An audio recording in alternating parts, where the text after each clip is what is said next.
بسم الله الرحمن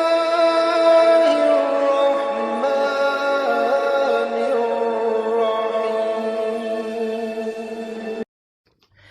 دینی وائس کے معزز ناظرین کرام، السلام علیکم ورحمۃ اللہ وبرکاتہ۔ پیارے اسلامی بھائیوں، رمضان شریف کا مقدس مہینہ شروع ہو چکا ہے، اور اس مقدس مہینے میں آج کل بہت سے تندرست لوگ جو ہٹے کٹے ہونے کے باوجود بھی روزہ نہیں رکھتے ہیں۔ وجہ کیا ہوتی ہے کہ ان کو ڈر ہوتا ہے پیاس کا، ڈر ہوتا ہے بھوک کا۔ تو سامعین کرام، جو پیاس اور بھوک کے ڈر سے روزہ چھوڑ دیتے ہیں، ان کے لیے عبرت ہے کہ رمضان میں بھوک پیاس کے ڈر سے روزے نہیں رکھنے والوں کے لیے عبرت والا واقعہ پیش ہے۔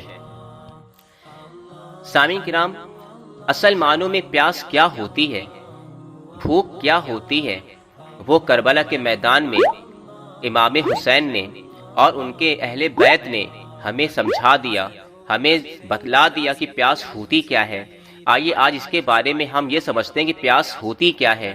سامعین کرام، کربلا کے میدان میں امام حسین رضی اللہ تعالی عنہ کی شہادت کے بعد جب اہل بیت کرام کو زندان میں قید کر دیا گیا اور زندان کے اندھیروں میں کئی دن اور رات بیت جانے کے بعد ایک دن امام حسین علیہ السلام کی لاڈلی بیٹی جناب سکینہ سلام اللہ علیہا نے اپنے بھائی امام زین العابدین علیہ السلام کے پاس جا کر ایک سوال کیا۔ کیا سوال کیا؟ جناب سکینہ سلام اللہ علیہا، بھائی سجاد، آپ امام وقت ہیں اور امام وقت ہر علم سے آراستہ ہوتا ہے۔ میں آپ سے ایک سوال کرتی ہوں کہ آپ مجھے بتائیں پیاس میں کتنی منزلیں ہوتی ہیں؟ سامعین کرام، جناب سکینہ کا یہ سوال سن کر جناب زینب سلام اللہ علیہا تڑپ گئیں۔ آگے بڑھ کر سکینہ کو گود میں اٹھایا، پیار کیا اور کہا، میری بچی تو ایسا کیوں پوچھتی ہے؟ تو حضرت امام زین العابدین نے کہا، پھوپھی جان، سکینہ نے یہ سوال اپنے وقت کے امام سے کیا ہے اور مجھ پر لازم ہے کہ میں اس سوال کا جواب دوں۔ امام نے فرمایا، بہن سکینہ، پیاس کی کل 4 منزلیں ہوتی ہیں۔ پہلی منزل وہ ہوتی ہے جب انسان اتنا پیاسا ہو کہ اسے آنکھوں سے دھواں دھواں سا دکھائی دے اور زمین پر آسمان کے بیچ کا کوئی فرق محسوس نہ ہو۔ تو سامعین کرام، جناب سکینہ، ہاں، میں نے اپنے بھائی قاسم کو بابا سے کہتے سنا تھا، چچا جان، میں اتنا پیاسا ہوں کہ مجھے زمین سے آسمان تک صرف دھواں سا دکھائی دیتا ہے۔ امام نے پھر فرمایا، پیاس کی دوسری منزل ہے جب کسی کی زبان سوکھ کر تالو سے چپک جائے۔ جناب سکینہ فرماتی ہیں، ہاں، جب بھائی اکبر نے اپنی سوکھی زبان بابا کے دہن میں رکھ کر باہر نکالی تھی اور کہا تھا، بابا، آپ کی زبان تو میری زبان سے بھی زیادہ خشک ہے، تب شاید میرے بابا پیاس کی دوسری منزل میں تھے۔ پھر حضرت زین العابدین فرماتے ہیں، پیاس کی تیسری منزل یہ ہے کہ جب کسی مچھلی کو پانی سے باہر نکال کر ریت پر ڈال دیا جاتا ہے اور وہ مچھلی کچھ دیر تڑپنے کے بعد بالکل ساکت سی ہو کر اپنا منہ بار بار کھولتی ہے اور بند کرتی ہے۔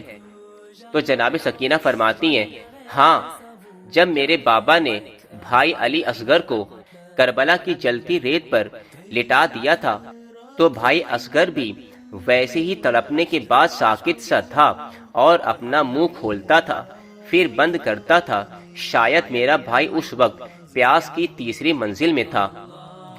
پھر اس کے بعد امام زین العابدین فرماتے ہیں، پیاس کی چوتھی اور آخری منزل وہ ہے جب انسان کے جسم کی نمی بالکل ختم ہو جاتی ہے اور اس کا گوشت ہڈیوں کو چھوڑ دیتا ہے، پھر انسان کی موت ہو جاتی ہے۔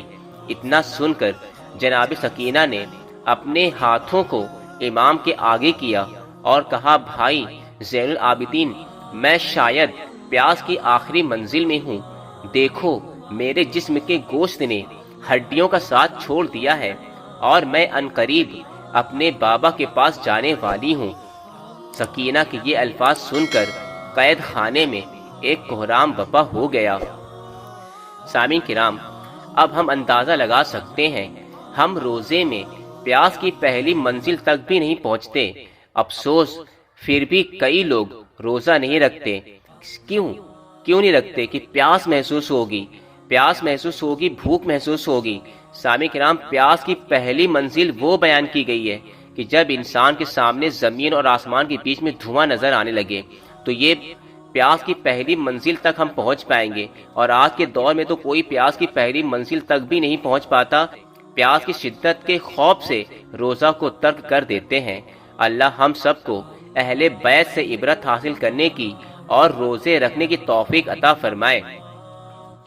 سامعین کرام، جب کبھی بھی ہمیں رمضان کے روزوں میں پیاس کی شدت محسوس ہو تو ہمیں کربلا کے میدان کا وہ واقعہ یاد کر لینا چاہیے جس میں امام حسین اور ان کے اہل بیت کرام کئی روز کے بھوکے پیاسے تھے اور سخت گرمی تھی، اس کے باوجود بھی انہوں نے باطل کے آگے اپنا سر نہیں جھکایا۔ ہمیں وہ دن یاد کر لینا چاہیے۔ تو سامعین کرام، ہمیں چاہیے کہ ہم جتنی بھی گرمی ہو رمضان کے روزے نہ چھوڑیں۔ سامعین کرام، اسی طرح کی اچھی باتیں اور اچھے بیان دیکھنے اور سننے کے لیے ہمارے چینل دینی وائس کو ضرور سبسکرائب کر لیں اور بیل آئیکن کو بھی ضرور پریس کر لیں تاکہ آنے والی دوسری نئی ویڈیو کی نوٹیفیکیشن آپ کو سب سے پہلے ضرور مل جائے۔